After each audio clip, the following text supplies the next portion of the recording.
धन्यवाद देते हैं प्रभु जी। आपकी सभी आशीषों के लिए हम आपका धन्यवाद देते हैं प्रभु जी। आपके प्रेम के लिए हम आपका धन्यवाद देते हैं प्रभु जी। अब तक आपने संभाला प्रभु, अब तक आपने चलाया, इसलिए धन्यवाद हो प्रभु। आज जब आपके चरणों में आए हैं प्रभु जी, दिल की गहराई से प्रभु जी आपकी आराधना करने के लिए, आपको धन्यवाद देने के लिए, आत्मा और सच्चाई में आपकी आराधना करने के लिए प्रभु, हम प्रत्येक को आप सहायता कर प्रभु जी, सहायता कर प्रभु। हालेलुया प्रभु, आपकी उपस्थिति को महसूस करने के लिए, आपकी आवाज़ को सुनने के लिए प्रभु, आप हम प्रत्येक को सहायता कर प्रभु। हालेलुया हालेलुया हालेलुया हालेलुया। धन्यवाद हो, धन्यवाद हो, धन्यवाद हो। हालेलुया हालेलुया हालेलुया। धन्यवाद हो, धन्यवाद हो, धन्यवाद हो, धन्यवाद हो। स्तुति हो, स्तुति हो, स्तुति हो, स्तुति हो। हालेलुया हालेलुया हालेलुया। धन्यवाद हो, धन्यवाद हो। सेनाओं के राजा परमेश्वर आपका धन्यवाद हो। हालेलुया हालेलुया हालेलुया। उद्धारकर्ता परमेश्वर आपका धन्यवाद हो पिता। आपके प्रेम के लिए, आपके अनुग्रह के लिए, आपकी दया के लिए हम आपका धन्यवाद देते हैं प्रभु जी। हालेलुया प्रभु, जो अधिकार आपने हमें दिया है प्रभु, जो सौभाग्य आपने हमें दिया है प्रभु, उसके लिए हम आपका धन्यवाद देते हैं प्रभु जी। हालेलुया। आपके अपार कृपा के लिए धन्यवाद हो प्रभु। हालेलुया हालेलुया हालेलुया। धन्यवाद हो प्रभु, आपके चरणों में आके प्रभु आपकी स्तुति करने के लिए दिए हुए सौभाग्य के लिए आपका धन्यवाद हो, धन्यवाद हो, धन्यवाद हो। हालेलुया हालेलुया हालेलुया। धन्यवाद हो, धन्यवाद हो, धन्यवाद हो, धन्यवाद हो, धन्यवाद हो, धन्यवाद हो। हालेलुया हालेलुया हालेलुया हालेलुया हालेलुया। धन्यवाद धन्यवाद धन्यवाद। आइए हम प्रार्थना करेंगे। सर्वशक्तिमान परमेश्वर, हम आपका धन्यवाद देते हैं पिता प्रभु, एक और बार आपके चरणों में आने के लिए प्रभु, आपने हमें दिए हुए सौभाग्य के लिए हम आपका धन्यवाद देते हैं प्रभु जी। प्रभु, इस 5वें महीने की पहली आराधना में प्रभु जी आपके चरणों में आने के लिए आपने दिए हुए सौभाग्य के लिए धन्यवाद हो प्रभु। बीते 4 महीने प्रभु आपने हमें चलाया, आपने हमें संभाला प्रभु जी। जब इतनी घटनाएं हमारे आसपास होते समय में प्रभु जी, आपने जिंदों की ज़मीन में प्रभु हमें रखा है, इसलिए हम आपका धन्यवाद देते हैं प्रभु जी।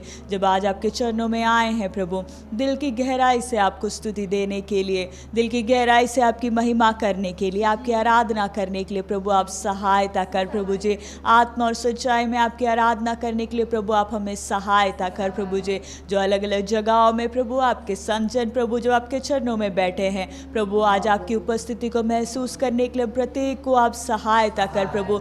जहाँ पर भी हैं, जिस भी परिस्थिति में आपने रखा है प्रभु जी, उस परिस्थिति में भी प्रभु जी आपकी आराधना करने के लिए प्रभु, गीतों के द्वारा प्रभु आपकी स्तुति करने के लिए प्रभु आप प्रत्येक को सहायता कीजिए प्रभु जी। प्रभु, आपसे बात करने के लिए, किसी मनुष्य की आवाज़ सुनने के लिए नहीं, लेकिन आपकी आवाज़ को सुनने के लिए प्रभु जी, प्रभु आप आपका वो जो आनंद है प्रभु जी, उस आनंद को महसूस करने के लिए हम प्रत्येक को सहायता कीजिए। आज की पूरी सभा हम प्रत्येक के लिए एक आशीष का कारण होने पाए। आगे का प्रभु हमारा गीत गाना, हमारी प्रार्थना, सब कुछ प्रभु आपका जो वचन है वो सब कुछ प्रभु जी आपको ग्रहण योग्य होने पाए प्रभु। अपने वचनों के द्वारा हम प्रत्येक से बातें कीजिए। आज की पूरी सभा आपके हाथ में सौंपते हुए विनती हमारे उद्धारकर्ता प्रभु यीशु मसीह के नाम से हम मांगते हैं, आमीन। आइए हम प्रभु की महिमा के लिए गीत नंबर 39 हम गाएंगे। सॉन्ग नंबर 39 स्क्रीन में आप लोगों को लिरिक्स दिखा दिया जाएगा। आप लोग जानने वाले हैं, मिलकर इस गीत को हम गाएंगे।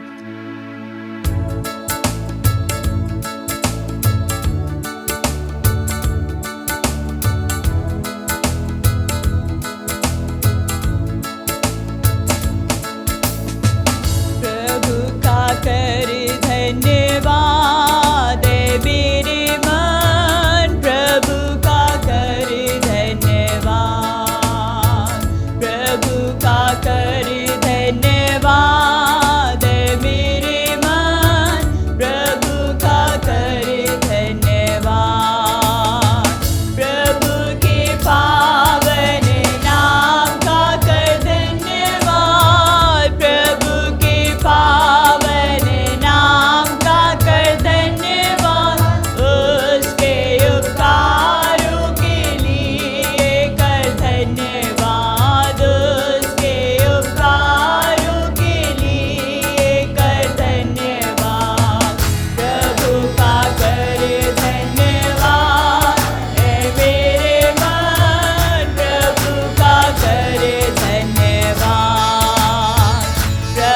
का करे धन्यवाद है मेरे मन, प्रभु का करे धन्यवाद।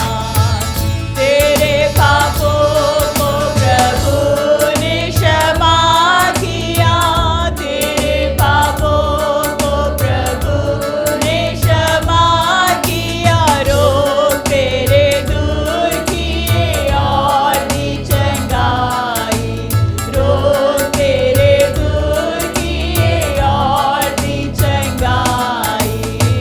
प्रभु का कर धन्यवाद है मेरे मन, प्रभु का कर धन्यवाद, प्रभु का कर धन्यवाद है मेरे मन, प्रभु का धन्यवाद। भलाइयों से तृप्त वो करता, भलाइयों से तृप्त वो करता। तेरी जवानी में शक्ति वो देता, तेरी जवानी में शक्ति वो देता। प्रभु का कर धन्यवाद है मेरे मन, प्रभु का कर धन्यवाद, प्रभु का कर धन्यवाद है मेरे मन, प्रभु का कर धन्यवाद।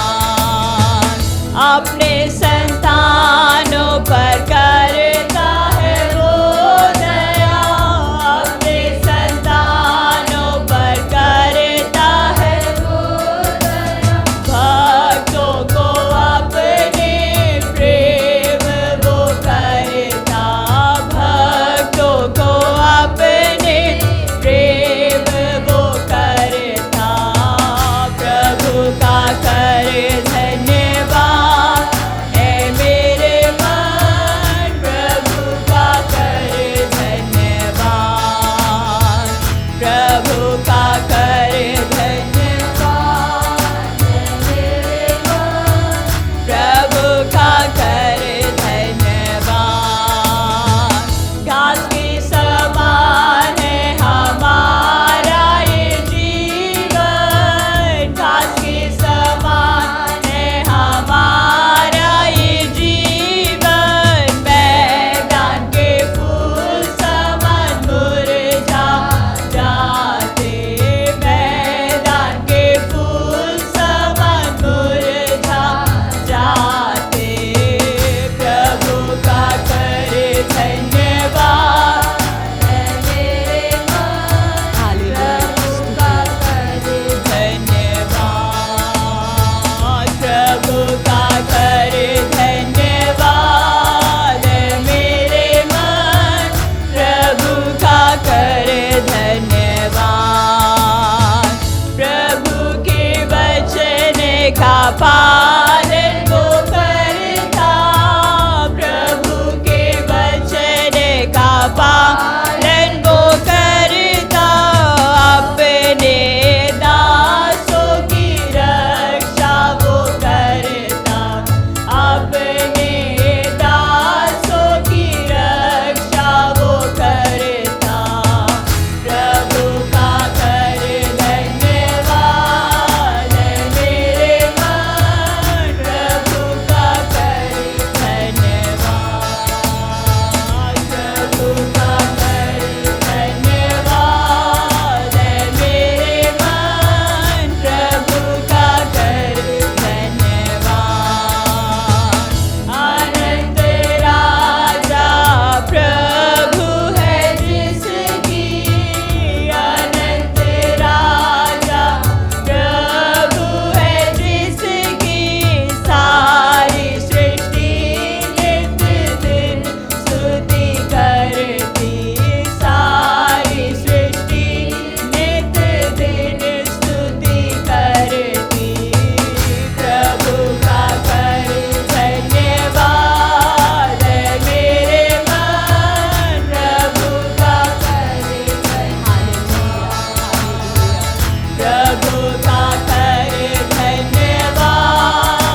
धन्यवाद हो, धन्यवाद हो, धन्यवाद हो, धन्यवाद हो।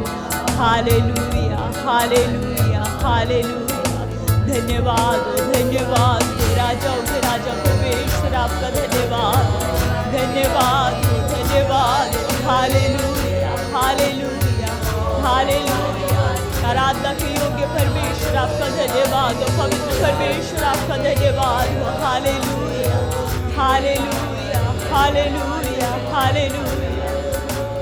धन्यवाद हो, धन्यवाद हो, धन्यवाद हो। हालेलुया, हालेलुया, हालेलुया, हालेलुया। धन्यवाद हो, धन्यवाद हो, स्तुति हो, स्तुति हो, स्तुति हो।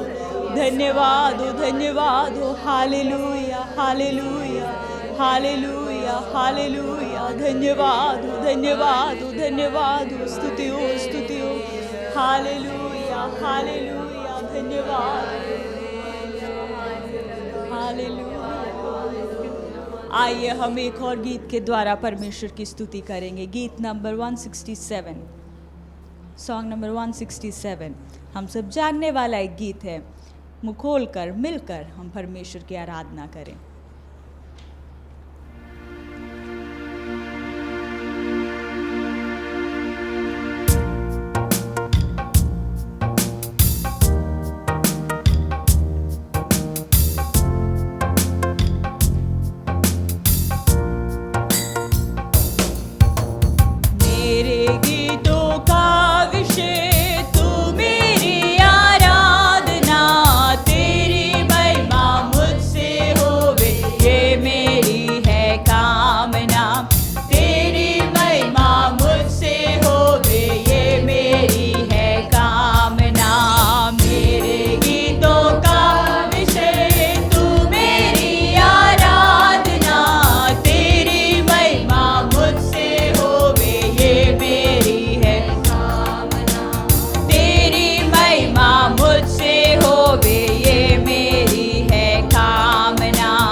धन्यवाद हो, धन्यवाद हो, धन्यवाद हो, स्तुति हो, स्तुति हो, स्तुति हो।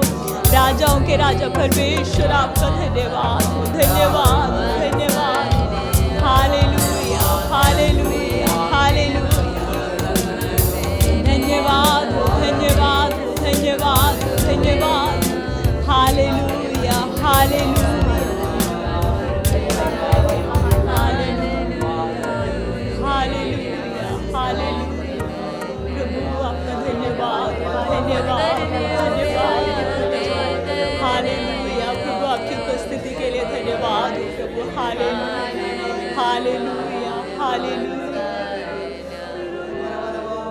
हालेलुया, हालेलुया। धन्यवाद, धन्यवाद, धन्यवाद। स्तुति हो, स्तुति हो।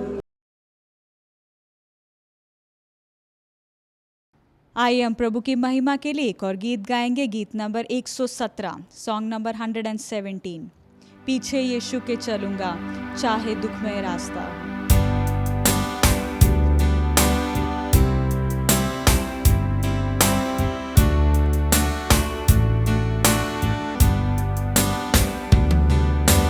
पीछे यीशु के चलूंगा चाहे दुखमय रास्ता हो,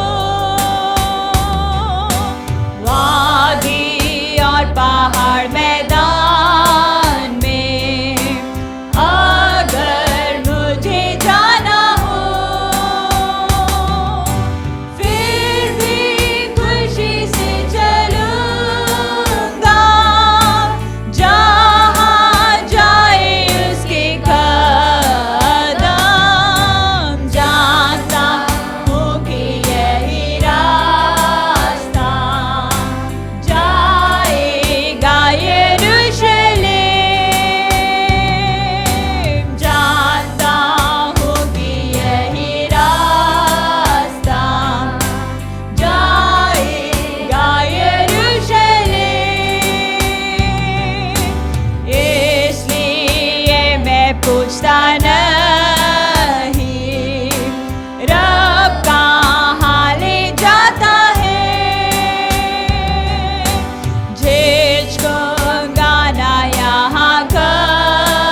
हालेलुया। धन्यवाद हो, धन्यवाद हो, धन्यवाद हो। हालेलुया, हालेलुया।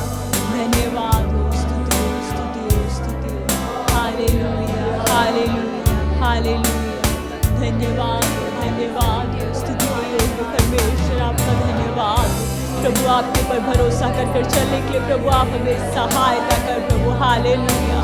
पूरे मन से प्रभु आपके पीछे चलने के लिए प्रभु आप सहायता कर प्रभु। हालेलुया, हालेलुया, हालेलुया, हालेलुया।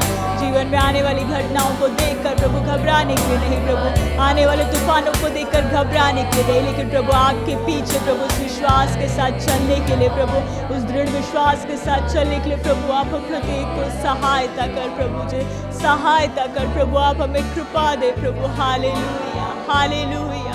आपके ऊपर भरोसा करते हुए चलने के लिए प्रभु, आपके हर एक वायदों के ऊपर भरोसा कर चलने के लिए प्रभु आप सहायता कर प्रभु।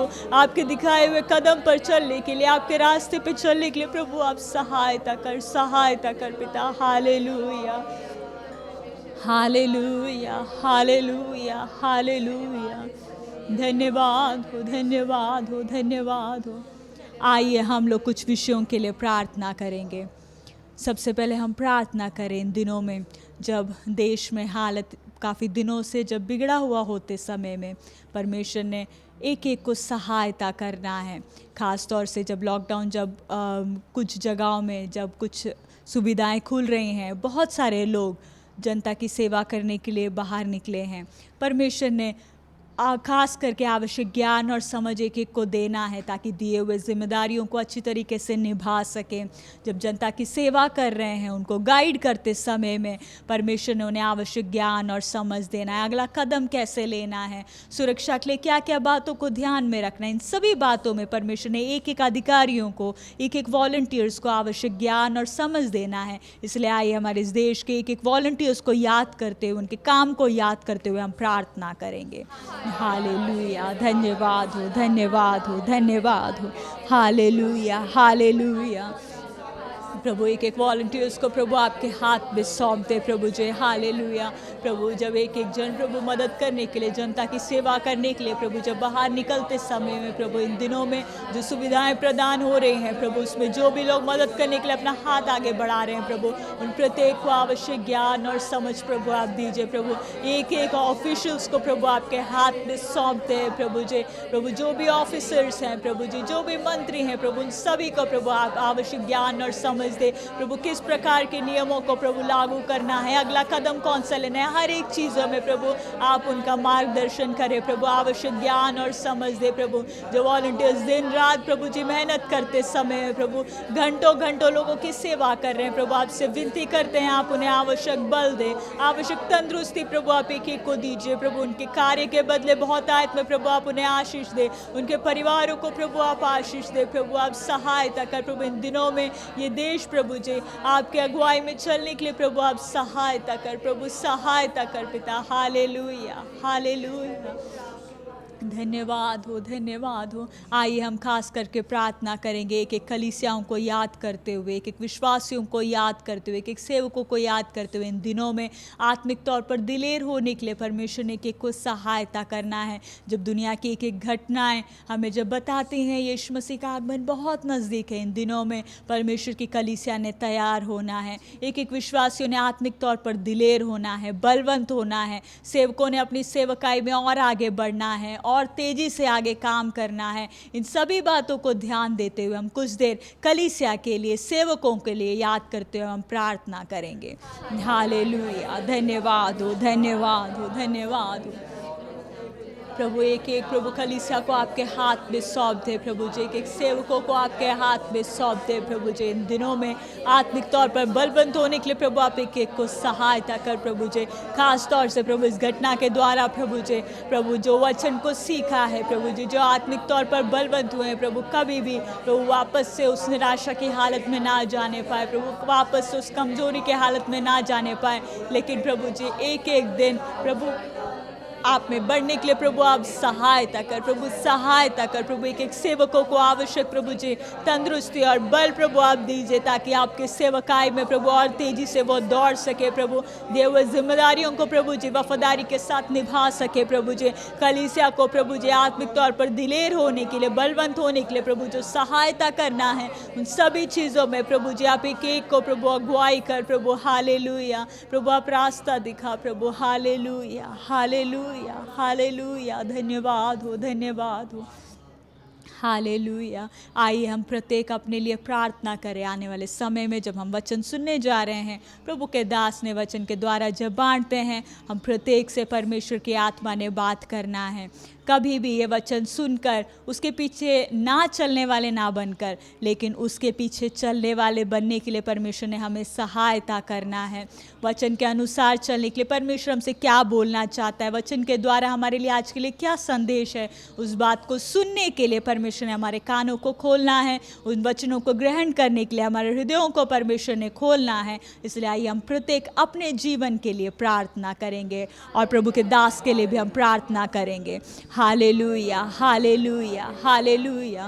प्रभु आगे का समय प्रभु जब आपके वचन से हम सुनते हैं, प्रभु जी आपसे विनती करते हैं प्रभु जी आप अपने वचन के द्वारा हमसे बातें करें प्रभु जी। आपके दास जब वचन से बांटते हैं प्रभु जी, उनके मुंह से निकलने वाला हर एक शब्द प्रभु जी आपकी ओर से होने पाए। प्रभु आज हमें आप क्या संदेश देना चाहता है, प्रभु आज आप हमसे क्या बात करना चाहता है, उस बात को सुनने के लिए प्रभु आप हमारे कानों को खोल प्रभु जी। आपके वचन को प्रभु ग्रहण करने के लिए प्रभु हमारे हृदयों को आप खोल प्रभु जी, ताकि प्रभु हम आपके वचन को सिर्फ सुनने वाले ही नहीं, लेकिन उसके अनुसार चलने वाले भी बन सके प्रभु जी। प्रभु आप हम प्रत्येक को सहायता कर। सब जब अलग अलग जगहों में है प्रभु जी, प्रभु अलग अलग परिस्थिति में है प्रभु, जहाँ पर भी हैं, जिस भी जगह में हैं, आपकी आवाज़ को सुनने के लिए, आपकी उपस्थिति को महसूस करने के लिए प्रभु आप एक एक को सहायता कर, मदद कर प्रभु। हालेलुया। आपके दास को भी अपने हाथ में लेकर प्रभु आप इस्तेमाल कर, उनके द्वारा प्रभु आप हम प्रत्येक से बात कर प्रभु, आप इस्तेमाल कर पिता। Hallelujah hallelujah.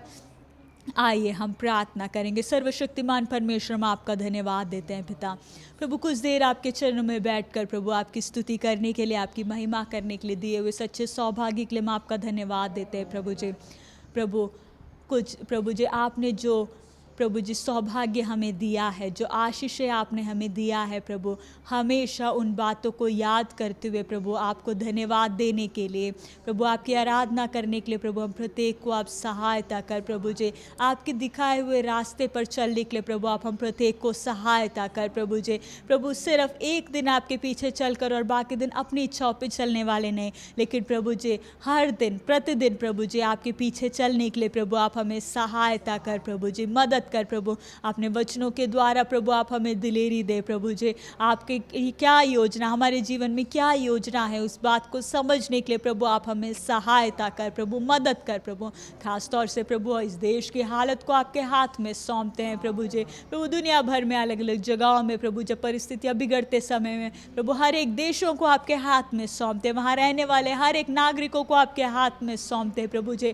खास तौर से प्रभु जो वॉलंटियर्स दुनिया के अलग अलग कोने में प्रभु जी प्रभु घंटों घंटों जब सेवा करते समय आपसे विनती करते हैं प्रभु जी, आप उन्हें तंदुरुस्ती दे और बल दे प्रभु। जो काम आपने उन्हें दिया है उस काम को वफादारी के साथ कर सके प्रभु। खास तौर से जो अधिकारी लोग हैं प्रभु उन सभी को आपके हाथ में सौंपते हैं प्रभु। प्रभु देश के लिए कौन से नियमों को लागू करना है, कौन से बातों को ध्यान देना है, उन बातों में प्रभु जी आप उनकी अगुवाई करें प्रभु। आप आवश्यक ज्ञान और समझ दे प्रभु। उनको दिए हुए जिम्मेदारियों को अच्छी तरीके से निभाने के लिए प्रभु आप एक एक को सहायता कर प्रभु जी। कलीसिया के एक एक विश्वासियों को प्रभु जी, एक एक नौजवानों को, बच्चों को, बुजुर्गों को आपके हाथ में सौंपते हैं प्रभु जी। आत्मिक तौर पर बलवंत होने के लिए प्रभु आप एक एक को सहायता कर प्रभु। इस घटना के द्वारा प्रभु जी आपके और करीब आने के लिए प्रभु, आपके साथ के संबंध में प्रभु मजबूत बनने के लिए एक एक को सहायता कर प्रभु जी। कोई भी आत्मिक तौर पर वापस से प्रभु उस कमजोरी के हालत में ना जाने पाए, लेकिन प्रभु दिलेर होने के लिए आप एक एक को सहायता कर, मदद कर। सेवकों को ही प्रभु अपने हाथ में लेकर आप इस्तेमाल कर प्रभु जी। जब अलग अलग जगहों से प्रभु विश्वासी लोग जब आपके चरणों में बैठे हैं प्रभु, जब आपके वचन से जब हम सुनते हैं प्रभु जी, आप हम प्रत्येक से बातें करें प्रभु जी। आपकी आवाज़ को सुनने के लिए आज आप हमसे क्या बात करना चाहता है, उस बात को प्रभु जानने के लिए हम प्रत्येक को सहायता सहायता कीजिए। अपने दास को अपने हाथ में लेकर इस्तेमाल कीजिए। आगे की पूरी सेवकाई आपके हाथ में देते हुए इस विनती को यीशु मसीह के नाम से हम मांगते हैं, आमीन। प्रभु के दास वचन से आगे बांटेंगे।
मैं प्रभु का धन्यवाद देता हूँ 5वें महीने के पहले रविवार प्रभु के चरणों में आने का प्रभु ने हमें मौका दिया। थोड़ी देर आराधना करने के पश्चात अब हम प्रभु का वचन सुनने जा रहे हैं। सो आइए हम अपने सिरों को झुकाएं और वचन के सुनने के पहले हम प्रार्थना करें। हमारे अनुग्रहकारी पिता, तेरा वचन हमारे सामने है। बाप, हम एक एक से आप बात करें। आपकी मीठी आवाज प्रभु समझने के लिए, सुनने के लिए और समझकर प्रभु आपका जब आगमन नज़दीक है अपने जीवन में तैयारियां करने के लिए हम एक एक को मदद करें। तेरी आशीष हम एक एक पर बनी रहे। यीशु मसीह के नाम से मांगते हैं, आमीन। पिछले 4 महीने मुड़कर देखें प्रभु ने हमें कितने अजीब तरीके से चलाया। इस कोरोना वायरस के कारण दुनिया भर कितना हलचल मच चुका है। ये पिछले 4 महीने कैसे बीते हमें शायद उसका गंभीरता एहसास नहीं हो रहा है। हम भी पिछले दिन हम जब अमेरिका में अलग अलग जगह सफ़र कर रहे थे, विश्वास नहीं होता कि हवाई अड्डे खाली हैं, सुनसान हैं। 1-2 हवाई जहाज उतर रहे हैं, उसमें भी 2 या 3 या 4 लोग ही हैं। और ये सब जब देखते, सड़कों को जब देखते हैं, सड़कें खाली हैं। अब हमारे देश में भी, भारत में भी लॉकडाउन 17 तारीख तक बढ़ाया गया है। लोग बड़ी चाह के साथ इंतज़ार कर रहे थे 3 तारीख को ख़त्म हो जाएगा, लेकिन ये एक ऐसी घटना नहीं है जो कि एकदम आज हटा दे और कल फिर लगा दे। कितनी मुश्किल हो रही, कितने लोग अलग अलग जगहों में फंसे हैं। सो क्या हम कोई स्वप्न देख रहे हैं या ये एक यथार्थ है? पहले का वो जो समय था वो तो चला गया। अब आने वाले दिनों में कैसे होगा हम नहीं जानते। अभी उदाहरण, शादियां होनी है। अब पहले की तरह बारात में नाचना गाना अब तो नहीं होगा। अब कोई मर जाए दफनाई में भी भीड़ जा नहीं पाएगी। अब रेलवे स्टेशन में भी पहले जैसे भीड़ इकट्ठा होती है अब तो भीड़ होगी नहीं। हवाई जहाज में भी अब लोग नहीं। अब कितने लोग घरों में काम करेंगे। मतलब बोलने का मतलब, हम सोच नहीं सकते कि कितनी जल्दी से 2020 ने एक देश में नहीं, एक कौम में नहीं, सारी पृथ्वी में उथल पुथल मचा दिया है। और इससे हमें यह भी मालूम चल रहा है कि हमारा प्रभु का आगमन नज़दीक है। सो जब इतना सब उथल पुथल हो रहा है तब आप और मेरे अंदर भी एक चिंता है कि अब आने वाले दिनों में कैसे होगी सब बातें। अब हम आगे कैसे चलेंगे। अब नौकरी का कैसे होगा, हमारे बच्चों का 10वीं का पेपर, 12वीं का पेपर, वो अब हुआ नहीं।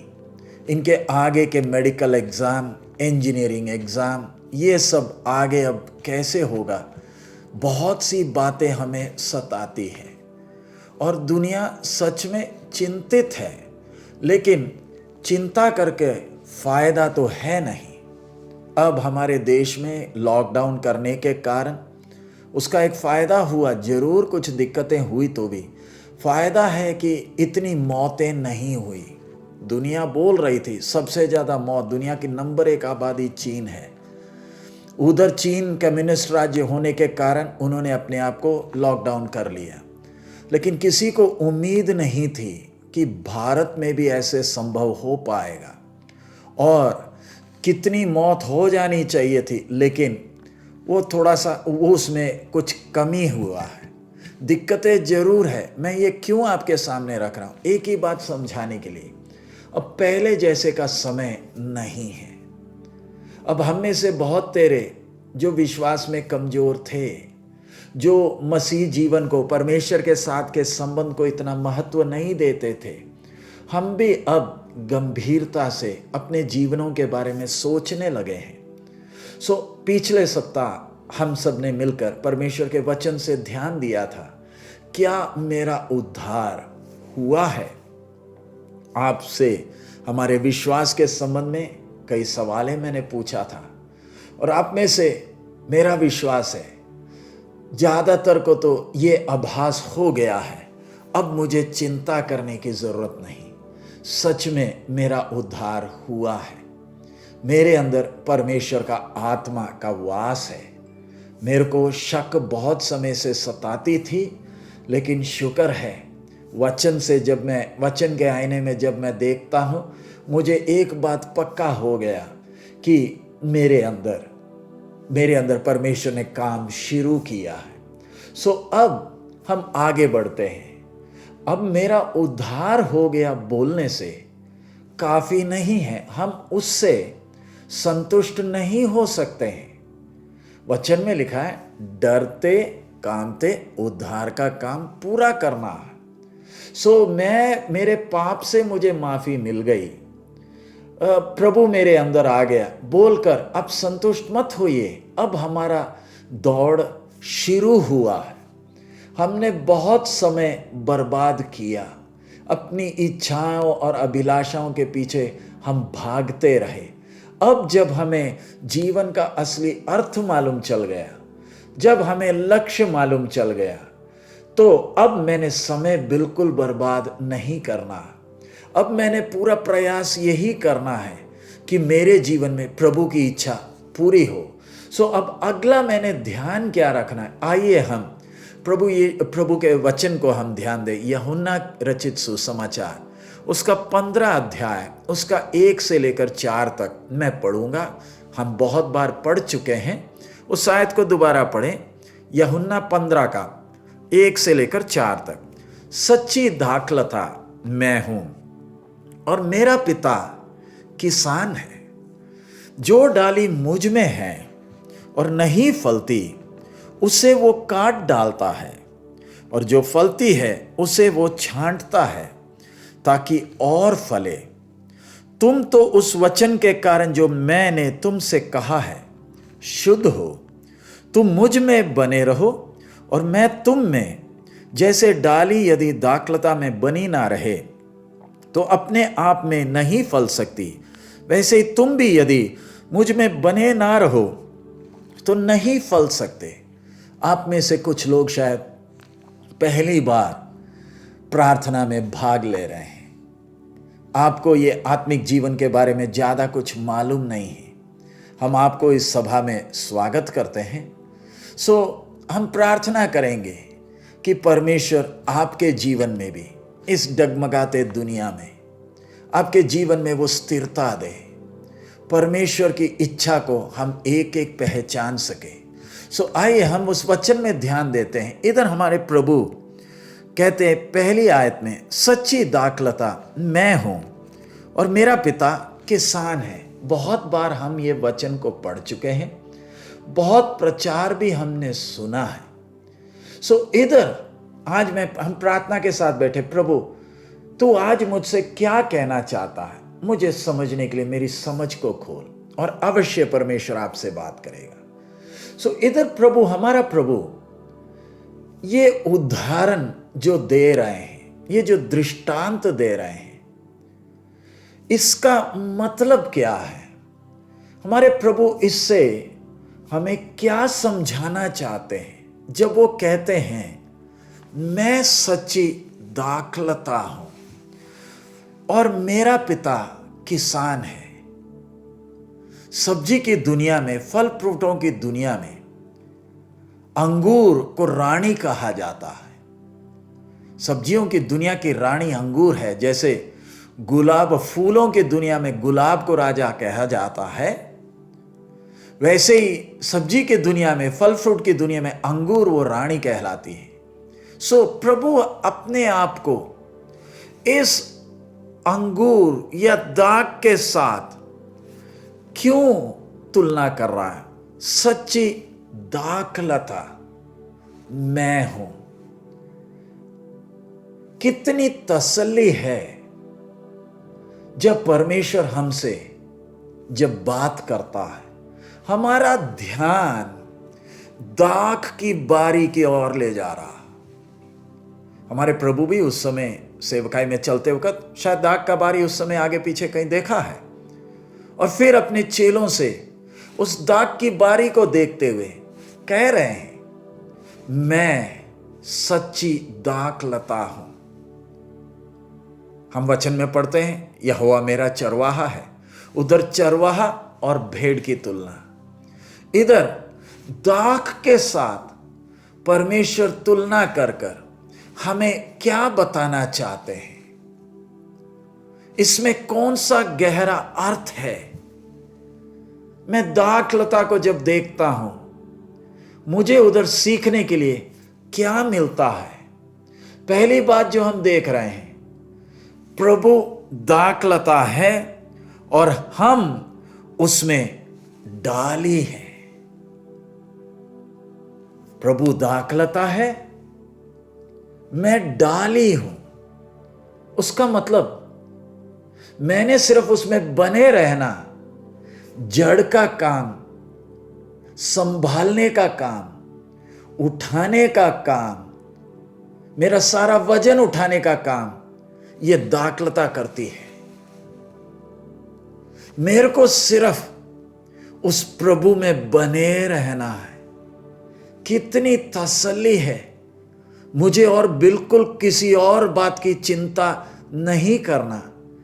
अब जब आर्थिक स्थिति बर्बाद हो चुकी देश की, राजनीतिक नेता सोचते हैं अब कैसे अर्थव्यवस्था को हम फिर कैसे खड़ा करेंगे। जो कुछ फायदा था सब बराबर होते वक्त, दुनिया जब परेशान होते वक्त, प्रभु का आत्मा आपसे कहता है, प्रभु आपसे कह रहा है मैं दाखलता हूं, तू बस मुझ में बना रहे, मैं तुझे संभालूंगा, मैं तुझे उठाऊंगा। क्या आपको उस दाखलता का, वो विषय का गंभीरता समझ में आता है? जब दुनिया बेहाल है, एक ने मुझे उठाए रखा है। जो उस पर विश्वास करते हैं उनको कितनी तसल्ली है, चिंता करने की जरूरत नहीं। जरा रुककर आप देखें, जो लोग योगाभ्यास करते हैं, बाकी अन्य कितने कर्मों पर आश्रित हैं, उनको कितना प्रयास करना पड़ता है, जप करना पड़ता है, ध्यान लगाना पड़ता है थोड़ी देर की शांति के लिए।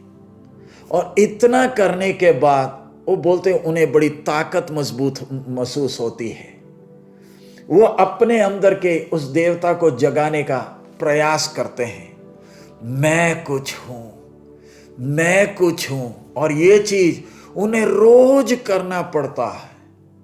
अगर एक दिन भी छूट जाए तो फिर भूल जाते हैं कि मैं कौन हूं, मेरा विषय, जिसने यीशु पर विश्वास किया, जिसने अपना जीवन उसके हाथ में दे दिया, उसके अंदर जो तसल्ली आई, मुझे एक ने उठाया है, जो मेरे वजन को उठाता है, जो मुझे अच्छी तरह जानता है, मुझे बेहाल होने की कोई जरूरत नहीं है।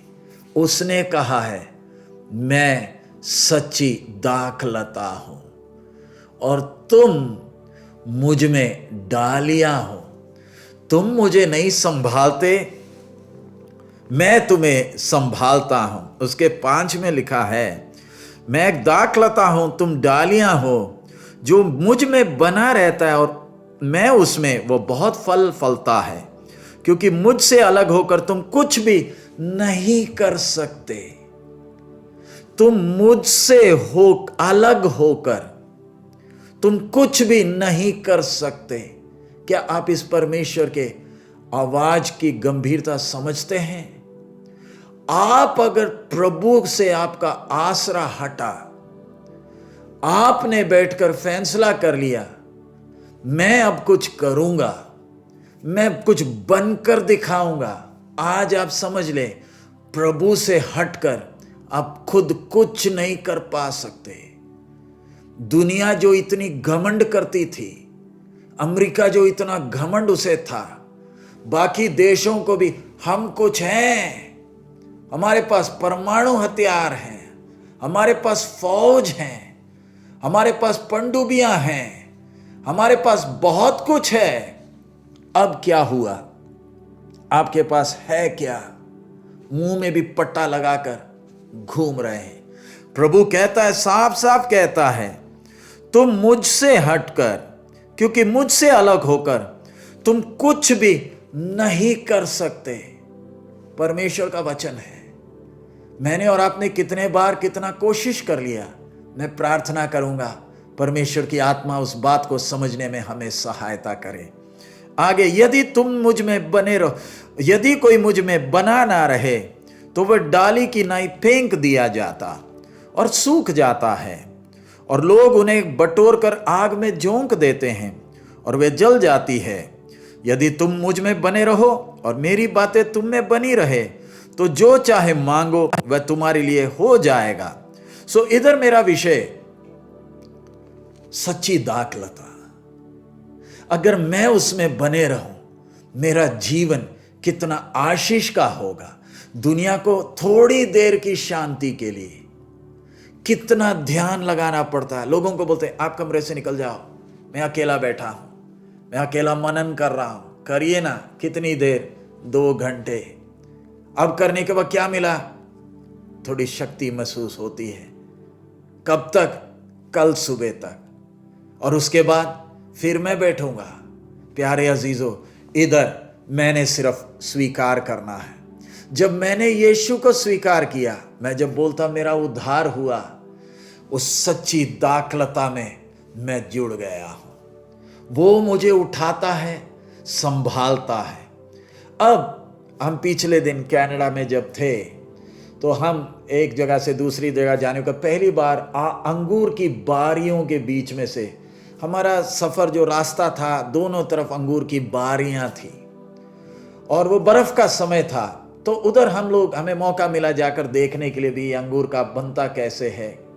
तो उधर वो एडवर्टाइजमेंट लिखा हुआ था, ये 5वां या 7वां जनरेशन अंगूर की बारी है, यानी 7वीं पीढ़ी इस अंगूर की बारी की देखभाल कर रही है। ये नया नहीं है, ये पुराना है।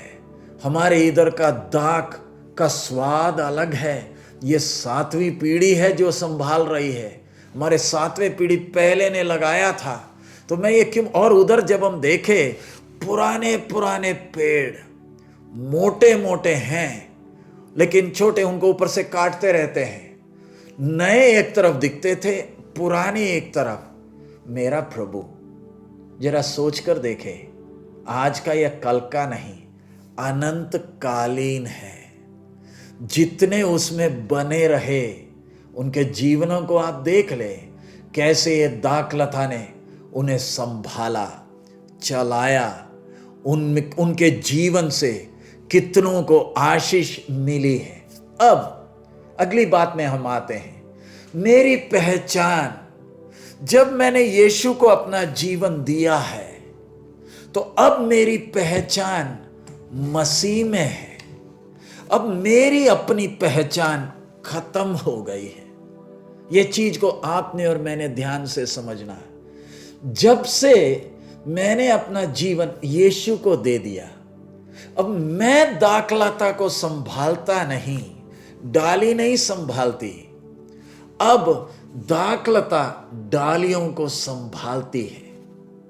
उसका मतलब अब मेरी जो भी पहचान है वो अब मसीह में है।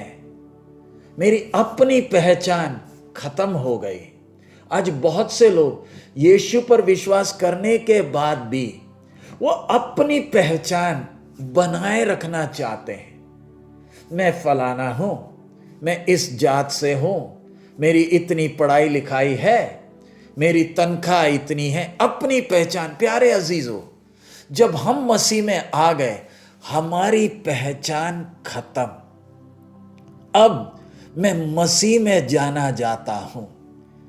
सिर्फ मैं अकेले नहीं, ध्यान दे, हम एक शरीर बपतिस्मा भी लिया है तो हम उस शरीर के अंग हो गए।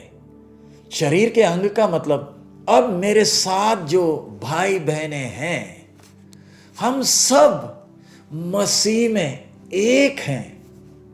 मैं जल्दी से बोल रहा हूं, लेकिन फिर भी मैं चाहूंगा परमेश्वर की आत्मा आपसे बात करे।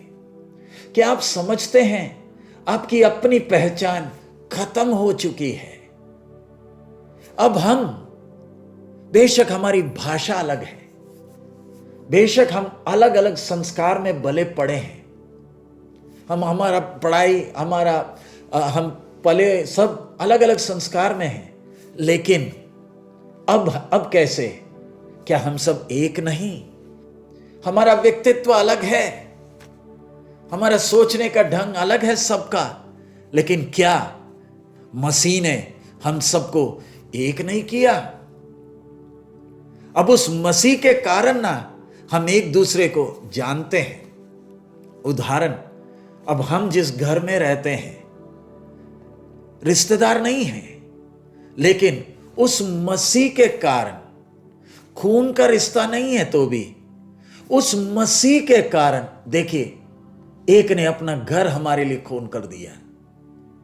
आपके साथ जो प्रार्थना करता है, आपके साथ जो संगति करता है, वो शायद उसको इतनी पढ़ाई नहीं है, उसको इतना पैसा नहीं है, क्या वो आपका भाई नहीं? क्या वो आपकी बहन नहीं? ये सब कैसे हुआ? हम उस एक दाखलता में बनने के कारण, जुड़ने के कारण।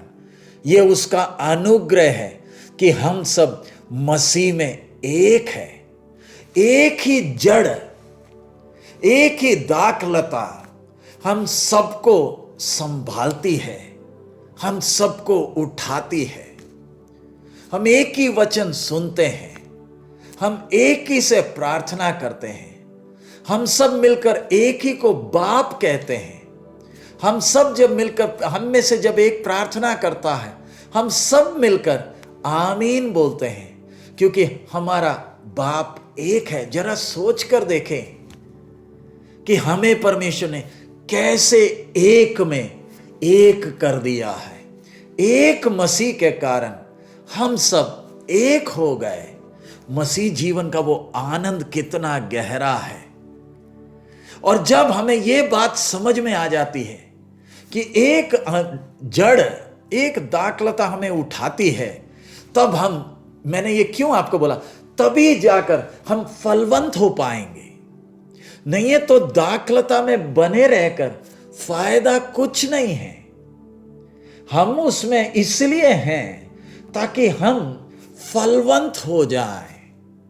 हमारे जीवन से मसीह का स्वभाव अगर दिखना है तो मैंने एक बात को समझना है, सिद्धांत को समझना है कि मैं दाखलता को नहीं संभालता, लेकिन परमेश्वर के अनुग्रह के कारण दाखलता, वो जड़ मुझे संभाल रही है। जब आप इस बात को स्वीकार करते हैं, तब आपके द्वारा मसीह का स्वभाव प्रकट होने के लिए आसान होता है। लेकिन जब तक मैं इस बात को नहीं मानता, तब तक मेरे जीवन से मसीह का स्वभाव दिखता नहीं है और मेरा मसीह में बने रहकर फायदा कुछ नहीं। अब यीशु पर विश्वास करने से लाभ क्या है? आज बहुत से लोग यही सोचते हैं, यीशु के पीछे आने से फायदा क्या है? अगर आप पहली बार ये वचन सुन रहे हैं, मैं आपसे विनती करूंगा, यीशु के पीछे आप अपना फायदा सोचकर मत आइए। इधर प्रभु को, यीशु को अपना प्रभु कर जब मानने वक्त हमारा फायदा नहीं होता है। ये बात को अच्छी तरह समझना, हमारा फायदा नहीं, जिसने हमें बनाया, हम उसकी महिमा मात्र चाहते हैं। हम अपना लाभ सोचकर नहीं आए हैं। अगर आप में से कोई ये सोचकर आया है तो आपके अंदर बड़ी आशा होगी कि यीशु के पीछे मैं चलूंगा तो, प्रार्थना करूंगा तो, चंदा दूंगा तो मेरा बहुत फायदा होगा। प्यारे अजीजों, आपका तो सब कुछ बर्बाद हो चुका है। ये कोरोना वायरस ने बहुत नुकसान किया है। आपके विदेश जाने के स्वप्न सब खंडर हो गए होंगे। कितनों का इंटरव्यू का डेट आ गया होगा। अब क्या, अब कैसे?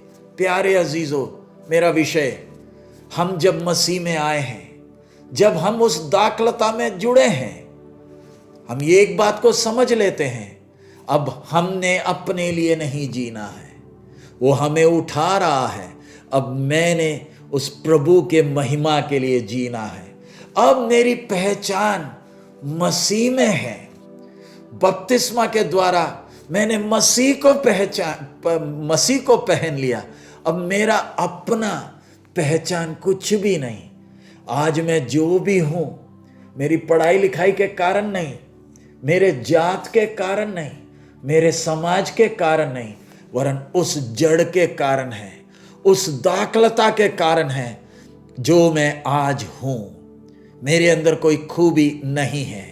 इसलिए हम बोलते हैं, तेरा फजल से मसीहा मिल गई नाजात, बदल दिया। आज हम जो भी हैं उसके फजल से हैं।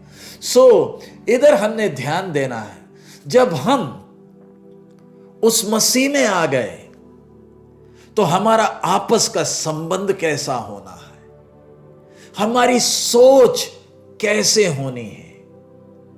हमारा परस्पर का संबंध, मेरे व्यक्तिगत जीवन की सोच, मेरा लक्ष्य अब क्या है। मैं जब अब मसीह में हूं, मुझे एक संभाल रहा, इसलिए मुझे चिंता करने की जरूरत नहीं।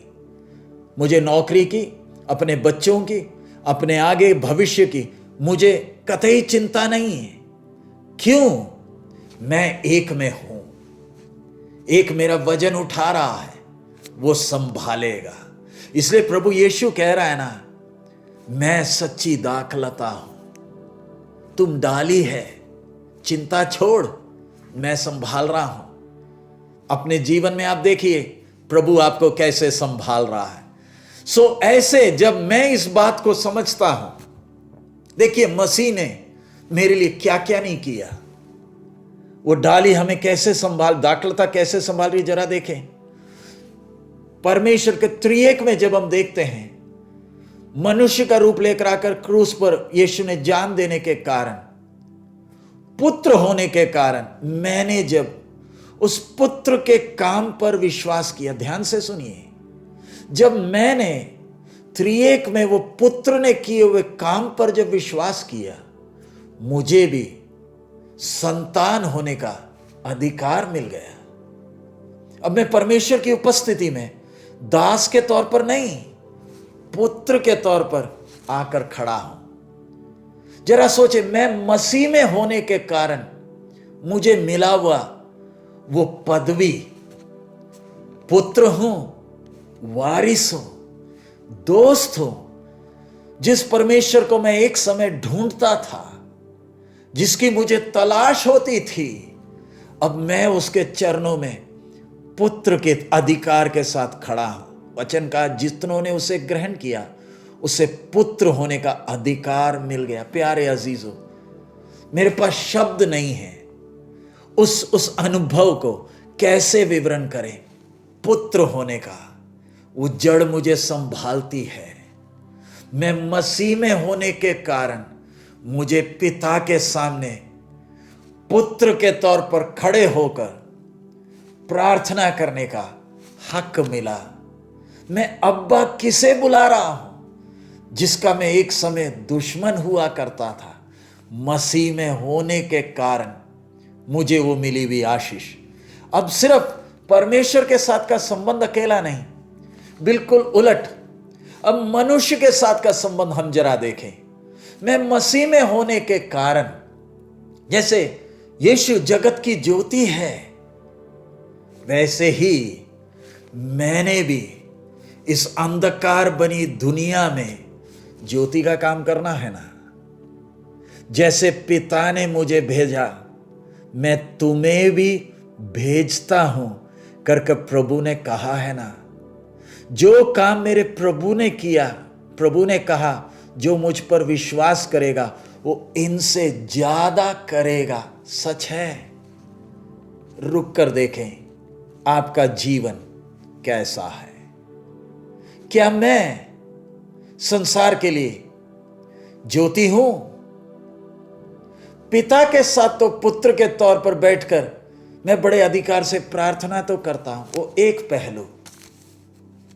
लेकिन दूसरी तरफ दुनिया मेरे कारण क्या आशीष पाती है? क्या अंधकार में पड़े हुए लोगों के लिए क्या मेरा जीवन प्रेरणा का कारण है? आपके साथ काम करने वाले दुखी हैं, परेशान हैं। जो सब्जी बेचता था उसकी हालत आप देखें। जो भाई ऑटो चलाता था उसकी हालत देखें। जो भाई नाई की दुकान चलाते थे, जो मोची का काम करते थे, जो मजदूरी करते थे, पता नहीं उनके घर में आज हालत क्या है। परेशान होते वक्त प्यारे अजीजों, क्या मैं वो ज्योति का काम कर रहा हूं? क्या मुझे देखकर लोग आशीष पा रहे हैं? मैं उस डाली में जब बना हूं तो मेरे से संसार को फायदा क्या है? अब इस बात को हमने ध्यान रखना। इधर हमने आगे पढ़ा है, जो डाली फलती नहीं है उसे क्या कर देता है? काट डालता है। और जो फल लाती है उसे छांटता भी है। जो डाली मुझ में है और नहीं फलती उसे वो काट डालता है, और जो फलती है उसे वो छांटता है ताकि और फले। काट डालने के विषय में साफ आपसे कहता, बहुत से लोग हैं जो अपने आप को मसीही कहते हैं लेकिन उनके जीवन में मसीह का स्वभाव कुछ नहीं दिखता है। वो अभी भी अपनी पहचान बनाए रखे हैं। इसलिए परमेश्वर ऐसी आपदाएं आने देता है, ताकि आंधी तूफान क्यों आते हैं? ताकि सूखी डालियां टूट जाए। बहुत सी सूखी डालियां हैं जिसमें कोई फल नहीं है, वो इन आपदाओं के कारण टूट जाते हैं। सो मैंने ध्यान रखना कि मैं उसमें फलूं। अब जो फलती हैं उनके जीवन को, इधर लिखा है जो फलती हैं उसे वो छांटता है। अब एक संसारिक आदमी, हम भी जब उस दिन जब अंगूर की बारी में से जा रहे थे तब हम देख रहे, तब बर्फ का समय था, 2-4 लोग लगे हुए थे, छांट रहे हैं। और उस बारियों को जब देखे तो ऐसे लगता है जैसे सूख गए हैं। अब तो इनमें से कोई उम्मीद नहीं, एक पत्ता नहीं है। उसके साथ साथ ये काट भी रहे हैं। और जो नीचे पड़ी डालियां जिसको हम देखते हैं काटी हुई हैं, हैरानी होती है इसको क्यों काट दिया है। और फिर आप जब वो पेड़ को देखते हैं, पेड़ में भी वो काटने की निशानियां भी हैं। देखने वक्त बहुत से जख्म जैसे लगे हैं। क्यों ऐसे? जो डालियां फलती हैं उनके साथ ये क्या काटा है? फलने वाले डाली में से ये क्या काट कर निकाला है? ये वो चीजें निकाली हैं जो मसीह के स्वभाव के उचित नहीं है, जो जड़ की खूबी को नहीं दिखाता है। अगर उस अंगूर में कड़वा अंगूर लगे तो दुनिया डाली को दोष नहीं देती है, दुनिया उस दाखलता को दोष देती है। इसी प्रकार मेरे जीवन से अगर मसीह का स्वभाव ना दिखे तो मैं दुनिया के सामने प्रभु का नाम कितना बदनाम करता हूं। और जिनके जीवन से मसीह का स्वभाव दिखता है, परमेश्वर उनको भी बारीकी से देखता है, ताकि जो जो चीज जो मसीह के स्वभाव के अनुकूल नहीं है उसको काट दे। क्यों काट दे? ताकि और मसीह का स्वभाव दिखे। हमारे जीवन में जो प्रभु को प्यार करते हैं, आपके जीवन में दर्द के अनुभव आते हैं। परमेश्वर खुद ये दर्द के अनुभव देता है, लेकिन ध्यान रखना, वो जो दर्द दिया है वो दर्द बर्बाद करने के लिए नहीं है, कुलाड़ी की मार नहीं है। वो बड़े ध्यान से, बड़े नाजुक तरीके से काटा है। सिर्फ उसी चीज को काटा है जो हमारे में नहीं होना चाहिए। मेरे स्वभाव में जो जो स्वभाव मसीह के स्वभाव से अलग है उसको बड़े ध्यान से काटा। दर्द इसलिए दिया ताकि उस स्वभाव को काट कर अलग करें। तो मुझे दुखी होने का जरूरत नहीं। ये जो काटा है इसके कारण अब मसीह का स्वभाव और मुझ में से दिखेगा। ये मसीह का स्वभाव क्या है?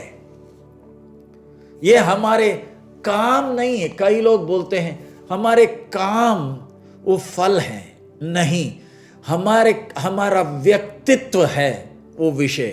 अगर काम वो फल हो तो दुनिया को देखो, जो हमसे भी कितने अच्छे अच्छे कर्म करते हैं। जो अच्छे कर्म करते हैं वो इसका मतलब नहीं है कि वो मसीह में है।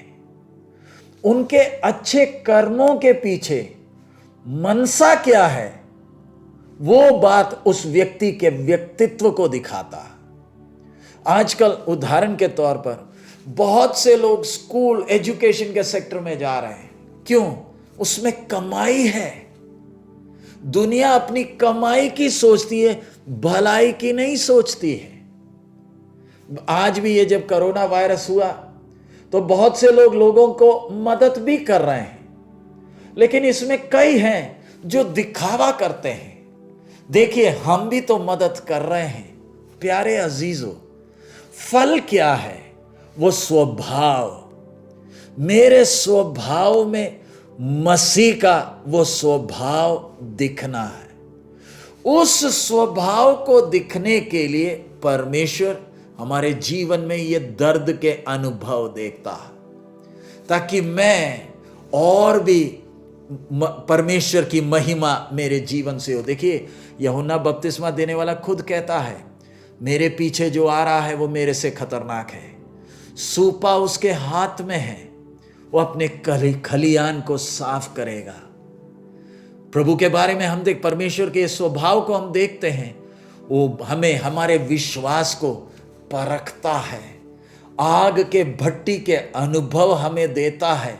क्यों देता है? ताकि हम और चमके, मसीह का स्वभाव हमें और दिखे। जरा सोचे, परमेश्वर हमारे से कितनी उम्मीद रखता है। मेरा उद्धार हो गया, अब मुझे नरक की आग की चिंता करने की जरूरत नहीं। अब मैं स्वर्ग जाऊंगा नहीं जाऊंगा वो चिंता आप छोड़ें। आपकी एक ही चिंता रहनी, मेरे में मसीह का स्वभाव दिखना। कुछ सप्ताह पहले मूसा के उस मुंह के बारे में हमने सीखा था।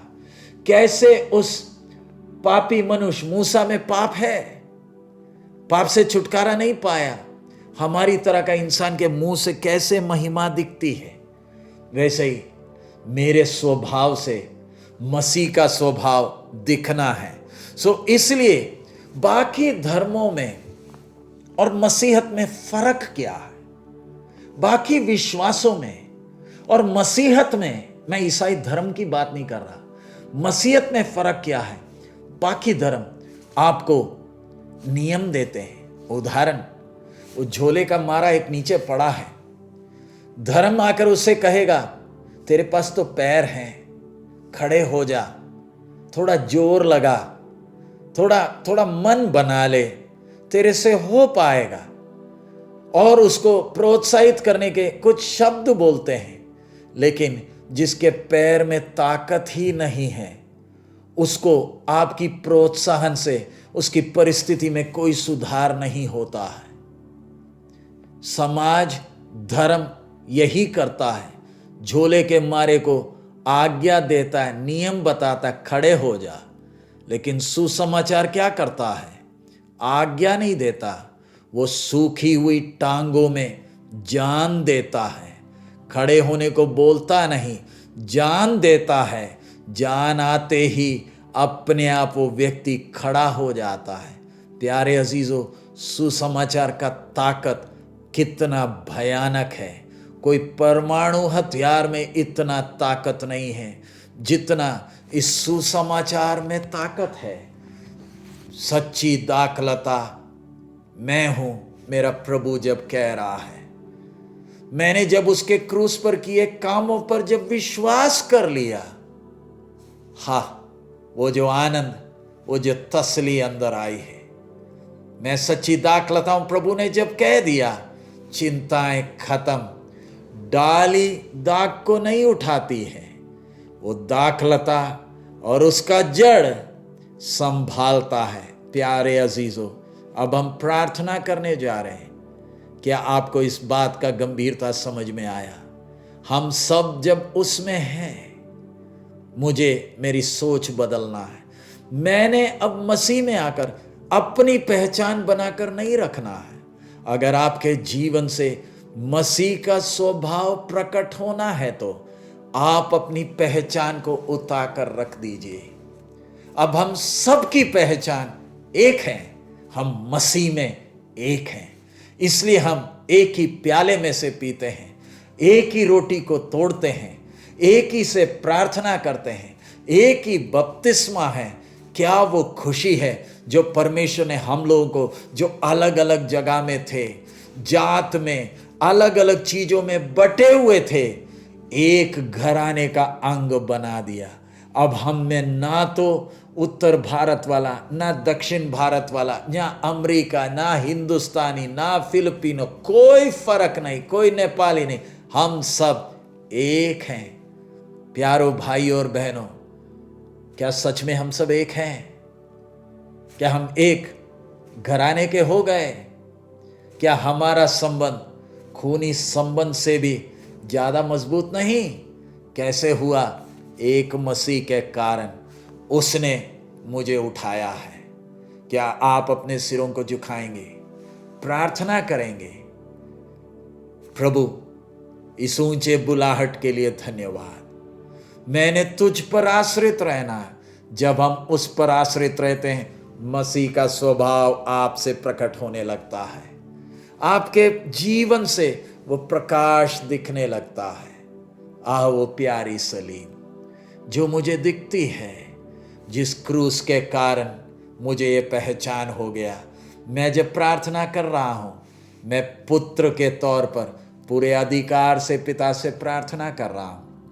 अब मेरा जिम्मेवारी है, जैसे पिता ने पुत्र को भेजा है, उसी अधिकार के साथ उसने मुझे भी इस पृथ्वी में रखा है। बड़ी जल्दी ये बत्ती चला जाएगा, बड़ी जल्दी ये नमक इधर से चले जाएगा। प्यारे अजीजों, हम जब थोड़े दिन के लिए इस पृथ्वी में परदेशी और मुसाफिर हैं, हमारे कारण बचे हुए दिन ये पृथ्वी तसल्ली पाए, हौसला पाए। अगर आप में से कोई है जिसने अभी तक यीशु को जीवन नहीं दिया, आप भी अपने जीवन को सोच सकते हैं। क्या आप अपने कर्मों पर आश्रित रहेंगे, या जिसने आपके लिए क्रूस पर जान दिया, उसके काम पर आप भरोसा करेंगे तो उसका अनंत शांति, उसका वो अनंत जीवन आप भी अनुभव कर पाएंगे। हम आपसे ये क्यों कह रहे हैं? हमें उसने वो शांति और खुशी दी, वो आनंद दिया, चिंताएं खत्म। अब प्रभु का अनुग्रह है, उसने अभी तक चलाया, आगे भी चलाएगा। आप भी इस आनंद के भागी हो सकते हैं। फैसला आपका है। आइए सिर झुकाएं, प्रार्थना करें। हम थोड़ी देर सुने हुए वचन को मनन करें। हमारे अनुग्रहकारी पिता, हम आपका धन्यवाद देते हैं, आपके पवित्र वचन के लिए धन्यवाद देते हैं। प्रभु, हम इस लायक नहीं, प्रभु तेरे अनुग्रह के बहुतायत के कारण उद्धार आपने हमें दान में दिया है। धन्यवाद हो प्रभु, धन्यवाद हो प्रभु। तू सच्ची दाखलता है प्रभु। आपने खुद हमें यह कहा है, आप में बने रहने के लिए हमें मदद कर। हम आपको नहीं संभालते, आप हमें आज तक संभाल रहे हैं। धन्यवाद। अपने भाई बहनों को अपने जैसे प्यार करने के लिए मदद कर। तुझ में हमारी पहचान है, हमारी अपनी कोई पहचान नहीं है प्रभु। जो भी हमें देखे आपकी महिमा को देख सके। आपकी आशीष हम एक एक पर बनी रहे। इस सप्ताह भर प्रभु, जब लॉकडाउन बढ़ गया है, कई जगहों में लॉकडाउन बना हुआ है प्रभु, हम विनती करते हैं हम एक एक को ज्ञान और समझ दे, ताकि हम आपकी इच्छा को पहचान कर आप में बने रह सके। बाप, हम घर में अकेले हैं तो भी, संगति के लिए कोई नहीं है तो भी धन्यवाद देते हैं, धन्यवाद देते हैं। हम तुझ में बने रहने के लिए सहायता कर। हमारे सताने वाले, हमें मजाक उठाने वाले मसीह की महिमा को देख सके, बत्ती की तरह जलते रहने के लिए हमें सहायता कर। सब महिमा आप ही को देते हैं। यीशु मसीह के मधुर नाम से हम मांगते हैं, आमीन। प्रभु यीशु का अनुग्रह, पिता का प्रेम, पवित्र आत्मा की सहभागिता हम सबके साथ अब से लेकर हमारे प्रभु यीशु मसीह के आगमन तक होती रहे, आमीन। प्रभु आप सबको बहुत आयत में आशीष दे। मारानाथा। हम अपने देश के लिए निरंतर प्रार्थना करें, अपने अधिकारियों के लिए प्रार्थना करते रहें। रोज सुबह और शाम को हमारी प्रार्थना में उन्हें याद करें, खास करके हमारे डॉक्टर्स, हमारे नर्स लोग और जो लोग मेडिकल फील्ड में हैं, उन सबको हम निरंतर प्रार्थना में याद रखें, ताकि परमेश्वर उन्हें हौसला देते रहें। अगली एक सूचना, हमें मई 15 को हमारा इंडिया आने का रिटर्न का फ्लाइट था, लेकिन इंडिया में 30 दिन तक कोई भी हवाई जहाज को आने जाने में पाबंदी बढ़ा दी है। इसलिए हम लोग अब जून 6 तारीख का हमारा रिटर्न का फ्लाइट हुआ है। सो प्रार्थना करें, और इसमें अगर बीच में सरकार कुछ बदलाव करती है तो शायद हम पहले भी आ जाएं। फिलहाल आज की स्थिति, आज ही हम लोग को रीबुक करना पड़ा। जून 6 तारीख का हमारा रिटर्न का फ्लाइट हुआ। निरंतर आप हमारे लिए भी प्रार्थना करें। सप्ताह भर सवाल जवाब, बहनों की सभा, यूथ प्रोग्राम, ये सब जो चल रहा है, उसके लिए आप निरंतर प्रार्थना करते रहें, ताकि प्रभु का नाम ऊंचा हो। प्रभु आप सबको बहुत आयत में आशीष दे। मारानाथा।